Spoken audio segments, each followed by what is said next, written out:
Two Princesses. Once upon a time, there lived a king who was left with two little daughters. The two princesses. When his wife died. Not very long after his first wife died, he married again. His second wife did not care for her stepchildren and was often unkind to them. The king, their father, never troubled himself to look after them and allowed his wife to treat them as she liked. This made the poor girls very unhappy. One day one of them said to the other, "Let's not stay here anymore. Come away into the jungle, for nobody here cares whether we go or stay."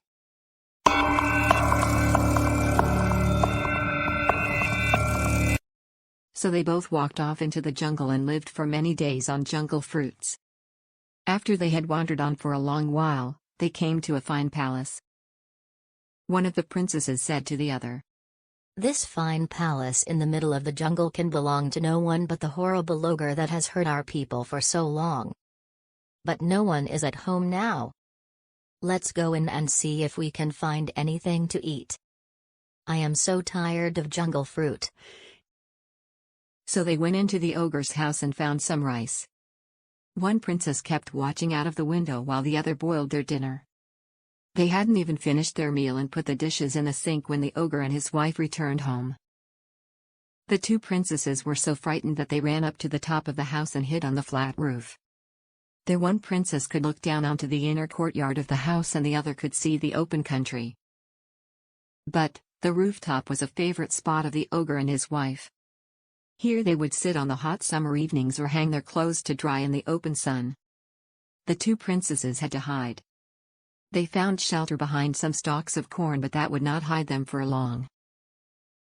When the ogre came into the house, he looked around and said to his wife, "Somebody has been moving the furniture, everything looks different. Wife, did you do this?" "No," she said. "I do not know who could have done all this." "Someone also has been cooking the rice," continued the ogre. "Did you cook the rice?" "No," she answered. "I did not do it. I don't know who did." Then the ogre walked around and around several times with his nose up in the air. "Someone is here now. I smell human flesh and blood. Where can they be?" "Stuff and nonsense," said the wife. "You smell flesh and blood, indeed.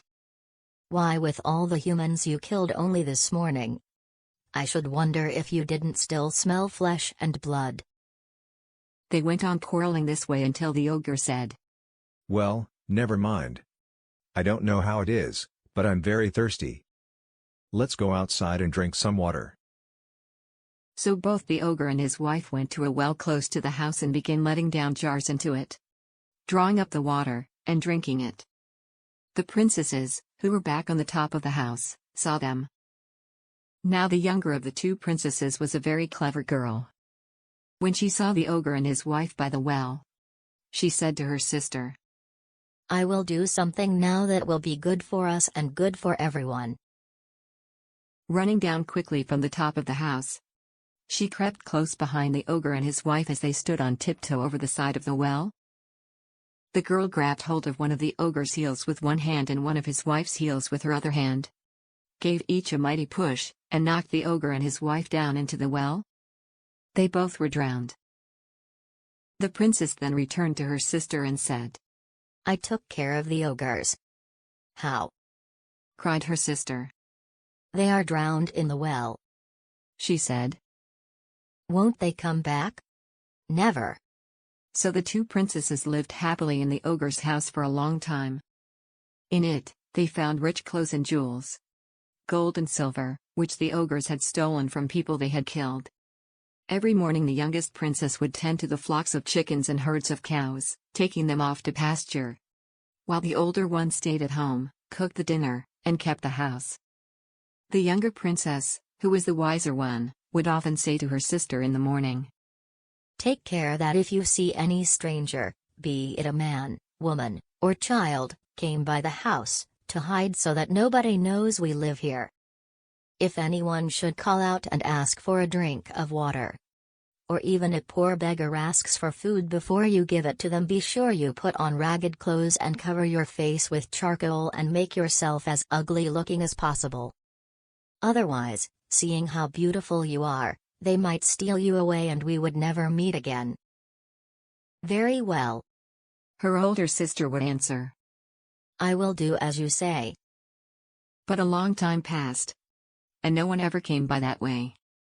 At last one day, after the younger princess had gone out, an old queen, the wife of a neighboring king, who had been traveling for many days with her attendants, came near the place in search of water, for her and her people had been seeking all through the jungle for a stream, but could find none.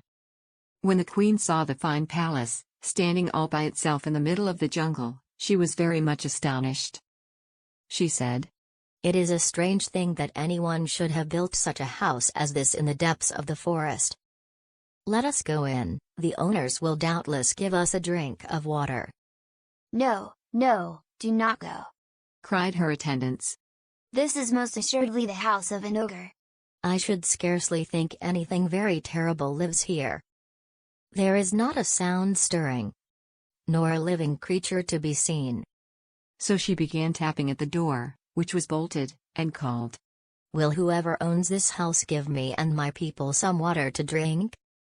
But nobody answered, for the princess, who heard her coming, was busy up in her room, blacking her face with charcoal and covering her rich dress with rags.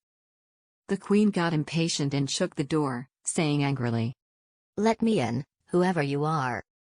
If you don't, I'll force the door open." At this, the poor little princess got dreadfully frightened. Having blacked her face and made herself look as ugly as possible, she ran downstairs with a pitcher of water. Unbolting the door, she gave the queen the pitcher to drink from, but the maiden did not speak, for she was afraid. Now the Rani was a very clever woman. As she raised the pitcher to her mouth to drink the water, she thought to herself, "This is a very strange-looking creature who has brought me this jug of water. She would be pretty, but her face seems to need washing. And her dress also is very untidy. What can that black stuff be on her face and hands? It looks very unnatural." And so instead of drinking the water, she threw it in the princess' face. The princess started back with a little cry while the water, trickling down her face, washed off the charcoal and showed her delicate features and beautiful complexion. The queen caught hold of her hand and said, "Now tell me truly, who are you? Where do you come from? Who are your father and mother? And why are you here alone by yourself in the jungle? Answer me or I'll have your head cut off." And she summoned one of her guards, who drew his sword. The princess was so terrified she could hardly speak. As best she could, she told how she was the daughter of a king and had run away into the jungle because of her cruel stepmother.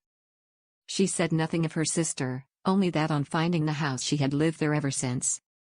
Having finished her story, she began to cry. Then the queen said to her, "Pretty child, forgive me for my roughness. Do not fear, for I will take you home with me. As the daughter of a king, you shall be a proper wife for my son."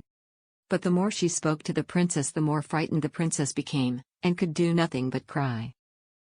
The queen said to one of her servants, "Place this young lady in one of the palanquins and we will set off for home." And so they did. When the princess found herself shut up in the palanquin and being carried she knew not where, she thought how terrible it would be for her sister to return home and find her gone.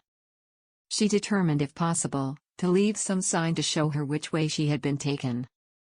Round her neck were many strings of pearls.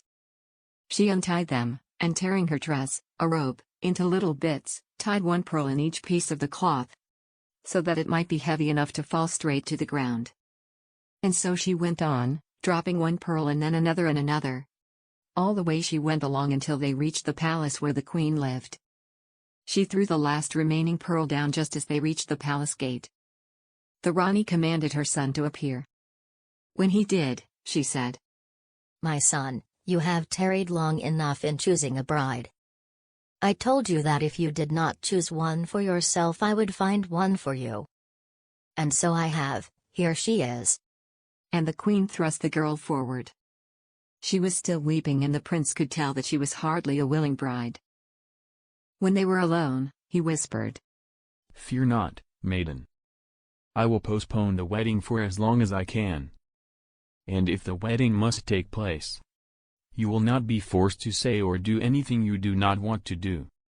But she barely heard him, thinking only of her sister, and too distraught and fearful to say or do anything else. Meanwhile, the younger princess, who had been out with her flocks when the queen took her sister away, had returned home. When she came back, she found the door wide open and no one standing there. She thought it very odd, for her sister always came every night to the door to meet her on her return. She went upstairs and her sister was not there. The whole house was empty and deserted. There she must stay all alone, for the evening had closed in and it was impossible to go outside and seek her with any hope of success. All night long she waited, crying, "Someone has been here. And they have stolen her away. They have stolen my darling away. Oh, sister. My sister." The first part ends here. Now if you are curious about what will happen next with these two princesses, do check the second part of this story. Stay tuned.